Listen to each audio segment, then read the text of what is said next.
Proarmas é uma associação civil, tá? Sem fins lucrativos, que se baseia em 3 pilares. O jurídico, né, na defesa do desporto e das atividades correlacionadas, como clubes, lojas, em todo o país.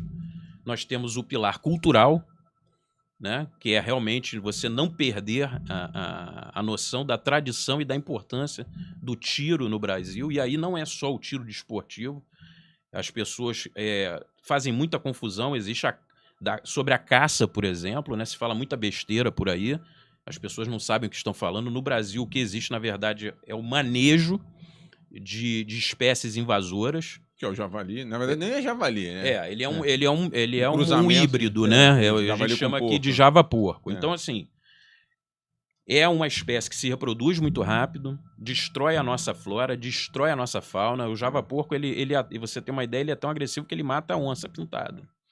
Então, ele é extremamente prejudicial para o nosso ecossistema. É uma questão, inclusive, de cunho ecológico, né? E as pessoas, muitas vezes, sem entender e sem saber, ou por ignorância ou por maldade, falam da caça no Brasil como se aqui existisse a caça recreativa, o que aqui no nosso país nós não temos, né? E o colecionismo, enfim, que existe no sentido de você manter um histórico, um registro histórico, né, desse equipamento, dessas armas de fogo ao longo do tempo, né? Então, existe essa chave cultural e a questão política, né? Porque você sabe que a gente teve aqui no Brasil um referendo em 2005 em que se questionou a população brasileira sobre a continuidade ou não, o desejo do povo brasileiro do comércio de arma de fogo no país. Se ele deveria permanecer ou se ele deveria acabar. Foi feita uma campanha maciça nas principais redes de televisão, jornal e revistas, né, se utilizando da imagem de artistas, enfim, pelo fim do comércio de arma de fogo, né? Então, o voto pela continuidade teve 65%. Nenhum presidente brasileiro eleito democraticamente teve essa votação. Chega nem perto, eu acho. E, para surpresa de 0 pessoas, mais uma vez, nós nunca tivemos esse desejo popular plenamente respeitado, né? Então, a legislação ela é extremamente restritiva, né? Então, assim, em vários aspectos eu concordo com o rigor da lei, né? A gente está tratando de uma coisa que é realmente séria, mas você tem diversos entraves burocráticos e legais que praticamente inviabilizam ou tornam muito difícil, né, o comércio de arma de fogo no Brasil. E hoje, no momento presente, nós estamos já há praticamente 6 meses de um decreto, né, presidencial que praticamente tornou impossível a continuidade do segmento do setor no país, trazendo desemprego, né, o fechamento de empresas, né, num governo que se diz preocupado com o trabalhador. Isso é bem incoerente e me traz muita preocupação. Você acabou explicando algumas coisas aí, eu quero aproveitar esse gancho aí. Hoje em dia não tem mais o tiro recreativo, certo? Não, mas você tem sim ainda a possibilidade de fazer curso de armamento, né, dentro de um clube, de um ambiente controlado, que é o clube de tiro, né? Mas eu vou te fazer uma pergunta. Você não acha que, por exemplo, imagina aquela pessoa que quer entrar no clube, ela quer ter um contato com a arma, mas ela não quer gastar dinheiro, fazer curso, ela quer dar um disparo para ver como é que é. E ir embora. Claro que eu tô falando aqui simbolicamente, você não vai dar um disparo, vai dar 10, 20, 30. Hoje em dia, essa pessoa não pode entrar lá, dar um disparo, eu gostei, quero dar mais 9, mais de 99, eu não gostei, quero ir embora. O que você acha disso aí?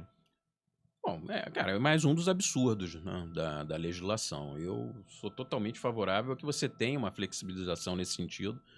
Você tem regras, né, muito, como eu te falei, muito rigorosas e importantes dentro do stand, né? Ninguém vai para lá e desacompanhado. Você vai ter sempre na pista um instrutor qualificado te acompanhando, né, dentro de um ambiente seguro, certificado e fiscalizado, né? Inclusive Monitorado, inclusive. monitorado. Então, assim, esse é o local para você fazer esse tipo de visita para conhecer, né?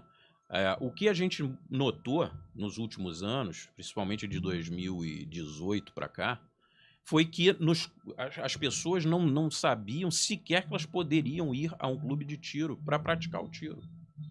né? Isso, com o tempo, a gente começou a mitigar isso aí e as pessoas foram, aos poucos, tomando... Porque você sabe que existe uma série de restrições de propaganda, né, de arma de fogo. Você só pode ter em mídia especializada. Você não pode, por exemplo, ter um outdoor da Taurus, que é uma empresa nacional, por exemplo, de um armamento ou de uma revista que não seja do segmento, né? Mas mesmo assim, um dos trabalhos do ProArmas é esse, é levar a esse público aí. furando a bolha que existe essa possibilidade de você ir a um clube, hoje fazer um treinamento, né, acompanhado. Isso ainda hoje é possível. Bom, é bom ficar claro aí que o pessoal fica, às vezes, confuso, né? Ou quer saber como é que é. Muita gente, por muito tempo, não sabia que era possível você ir a um clube de tiro praticar. Cara, mas eu não sou policial, não sou CAC, mas você poderia ir lá para você ter esse primeiro contato, de repente. Exatamente. O CAC, ele tem que partir de algum lugar. Essa paixão, esse desejo aí. Porque assim, o que acontece? Até no início do decreto, se falou muito em CAC isso me incomoda muito. CAC de verdade e CAC de mentira, né? Então, CAC de verdade seriam os 28 mil da Confederação de Tiro. Então, esse é o CAC. Só existe, por exemplo, no automobilismo a Fórmula 1. O kart não é considerado uma modalidade automobilística. Né? O futebol de rua, pelado, clube, não é. Então, é você querer classificar como atleta só o cara de alto rendimento. Então, isso daí é uma coisa que eu bato muito contra, né? E, na verdade, acho que deveria se ampliar muito mais o acesso, até em questão de idade, né? Outros países jovens começam a praticar muito mais cedo. Aqui você tem restrição em relação a isso. Aqui só acima de 18, né? Antes era 14, né? E aí mas você tinha que ter uma autorização judicial para poder praticar de qualquer forma, né? Então, aqui sempre foi muito restritivo, né? E aí, essas são as missões do ProArmas, né? Trabalhar em todos esses campos, fomentar o esporte, né? Fomentar a questão cultural, fomentar também a defesa pessoal, porque você tem, para quem não sabe, nós temos no Brasil 2 sistemas de controle de armas. O SIGMA, que é administrado pelo Exército e que cuida do caçador, do atirador e do colecionador, né? Ele é o responsável por todo o trâmite legal, fiscalização. E você tem aquele armamento que é o armamento para defesa pessoal, que é feito pela Polícia Federal através do Sinarme, né? Então, e aí você tem uma outra curiosidade. No Sinarme você tem a posse, porque você não tem aqui no Brasil uma propriedade da tua arma de fogo, é uma concessão estatal. Então, a qualquer momento, se o Estado decidir que você não pode ter arma, essa arma vai ser de alguma forma recolhida ou devolvida, né? E você tem o porte, que aí é uma etapa já bem mais complicada e que exige um treinamento, uma qualificação maior, né? Mas todas essas situações você tem que comprovar a idoneidade, você não pode ter nenhum antecedente, você tem que ter atestados psicológicos, né? Muito que aferem a sua condição, né, mental para ter o manuseio de uma arma de fogo. Você tem a questão da prática, né, dos laudos de tiro especificamente, para você aí sim poder ter a posse ou você poder ser um atirador desportivo, né? Então, é uma legislação que é realmente muito rígida, talvez uma das mais rígidas do mundo. Para você ter uma ideia, o Exército controlar a atividade de desporto. Eu acho que talvez o Brasil seja o único país ou um dos poucos países que isso aconteça.